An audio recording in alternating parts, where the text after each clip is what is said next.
అందరికి వందనములు.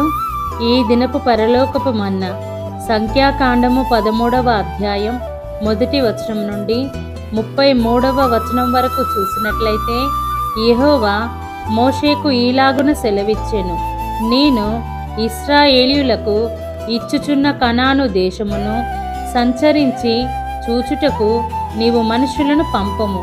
వారి పితరుల గోత్రములలో ఒక్కొక్క దాని నుండి ఒక్కొక్క మనుష్యుని మీరు పంపవలెను. వారిలో ప్రతివాడు ప్రధానుడై యుండవలెను. మోషే యెహోవా మాట విని పారాను అరణ్యము నుండి వారిని పంపెను. వారందరూ ఇశ్రాయేలీయులలో ముఖ్యులు. వారి పేర్లు ఏవనగా, రూబేను గోత్రమునకు జక్కూరు కుమారుడైన షెమ్మోయ, షిమ్యోను గోత్రమునకు హోరీ కుమారుడైన షాపాతు, యూదా గోత్రమునకు యెఫున్నె కుమారుడైన కాలేబు, ఇశ్శకారు గోత్రమునకు యోసేపు కుమారుడైన ఇగాలు, ఎఫ్రాయిము గోత్రమునకు నూను కుమారుడైన హోషేయ, బెన్యామీను గోత్రమునకు రాఫు కుమారుడైన పల్తి, జెబులూను గోత్రమునకు సోరీ కుమారుడైన గదీయేలు, యోసేపు గోత్రమునకు అనగా మనష్షే గోత్రమునకు సూసి కుమారుడైన గది, దాను గోత్రమునకు గెమలి కుమారుడైన అమ్మీయేలు, ఆషేరు గోత్రమునకు మిఖాయేలు కుమారుడైన సెతూరు, నఫ్తాలి గోత్రమునకు వాపీసి కుమారుడైన నహబి, గాదు గోత్రమునకు మాకీ కుమారుడైన గెయువేలు అనునవి. దేశమును సంచరించి చూచుటకు మోషే పంపిన మనుషుల పేర్లు ఇవి. మోషే నూను కుమారుడైన హోషేయకు యెహోషువ అను పేరు పెట్టెను.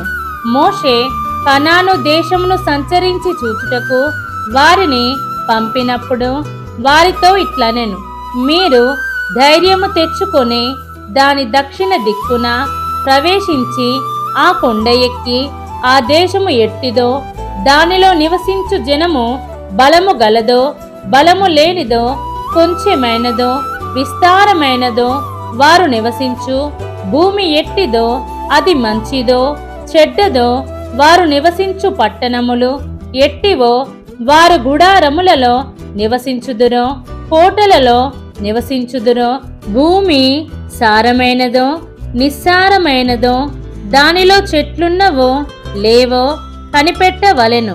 మరియు మీరు ఆ దేశపు పండ్లలో కొన్ని తీసుకుని రండని చెప్పెను. అది ద్రాక్షల ప్రథమ పక్వ కాలము కాబట్టి వారు వెళ్ళి సీను అరణ్యము మొదలుకొని హమాతుకు పోవు మార్గముగా రెహోబు వరకు దేశ సంచారము చేసి చూచిరి. వారు దక్షిణ దిక్కున ప్రయాణము చేసి హెబ్రోనుకు వచ్చిరి. అక్కడ అనాకీయులగు అహీమాను, షేషయి, తల్మాయి అనువారుండిరి. ఆ హెబ్రోను ఐగుప్తులోని సోయను కంటే 7 ఏళ్లు ముందుగా కట్టబడెను. వారు ఎష్కోలు లోయలోనికి వచ్చి అక్కడ ఒక్క గెలగల ద్రాక్ష చెట్టు యొక్క కొమ్మను కోసి దండెతో 2 మోసిరి. మరియు వారు కొన్ని దానిమ్మ పండ్లను కొన్ని అంజూరపు పండ్లను తెచ్చిరి.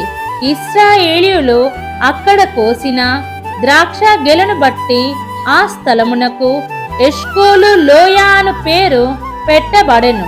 వారు 40 దినములు ఆ దేశమును సంచరించి చూచి తిరిగి వచ్చిరి. అట్లు వారు వెళ్ళి పారాను అరణ్యమందలి కాదేశులోనున్న మోషే అహరోనుల యొద్దకును ఇశ్రాయేలీయుల సర్వ సమాజము నొద్దకును వచ్చి వారికిని ఆ సర్వ సమాజమునకును సమాచారము తెలియచెప్పి ఆ దేశపు పండ్లను వారికి చూపించిరి. వారు అతనికి తెలియపరిచినదేమనగా, నీవు మమ్మును పంపిన దేశమునకు వెళ్ళితిమి. అది పాలు తేనెలు ప్రవహించు దేశమే. దాని పండ్లు ఇవి. అయితే ఆ దేశములో నివసించు జనులు బలవంతులు. వారి పట్టణములు ప్రాకారము గలవి. అవి మిక్కిలి గొప్పవి. మరియు అక్కడ ఆనాకీయులను చూచితిమి. అమాలేకీయులు దక్షిణ దేశములో నివసించుచున్నారు. హిత్తీయులు, యెబూసీయులు, అమోరీయులు కొండ దేశములో నివసించుచున్నారు. కనానీయులు సముద్రము నొద్దను యోర్దాను నది ప్రాంతములలోను నివసించుచున్నారని చెప్పిరి. కాలేబు మోషే ఎదుట జనులను నిమ్మలపరచి, మనము నిశ్చయముగా వెళ్ళుదుము, దాన్ని స్వాధీనపరచుకుందుము, దాన్ని జయించుటకు మన శక్తి చాలుననెను. అయితే అతనితో కూడా పోయిన ఆ మనుష్యులు, ఆ జనులు మనకంటే బలవంతులు, మనము వారి మీదికి పోజాలమనిరి.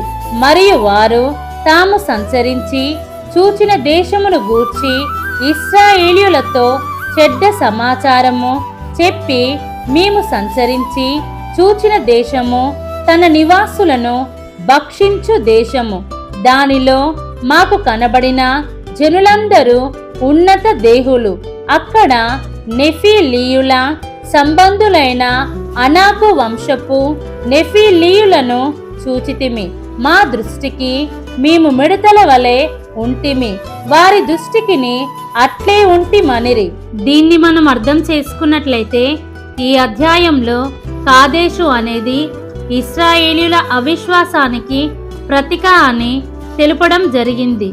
దేవుడు ఇశ్రాయేలీయులకు ఇచ్చుచున్న కనాను దేశమును చూచుటకు ఇశ్రాయేలీయులలోని ప్రధానులను పంపుమని చెప్పిన మాటను గమనిస్తే, వీరికి తగినంత విశ్వాసము లేక వారిని ముందుగా పంపివ్వడం జరిగింది.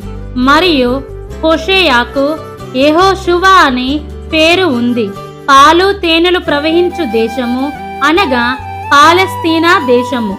వారు సంచరించిన ప్రాంతాన్ని బట్టి మోషేతో వారు మాట్లాడిన విధానము గమనిస్తే, భయము ఆవరించినప్పుడు అవిశ్వాసపు మాటలే వస్తాయి అనే దానికి వీరే నిదర్శనం. కానీ కాలేబు పలికిన మాట విశ్వాసానికి నిదర్శనం. కాబట్టి ఆనాడు వారు దేవుని మాటను మరచిన వారై అవిశ్వాసముచే భయపడినారు. కానీ మనమైతే దేవుని యందు విశ్వాసముతో సమస్య ఏదైనా ధైర్యముతో ముందుకు సాగే వారిగా జీవిద్దాం. మన ప్రభువైన యేసు క్రీస్తు కృప మనందరికీ తోడై ఉండునుగాక. ఆమేన్.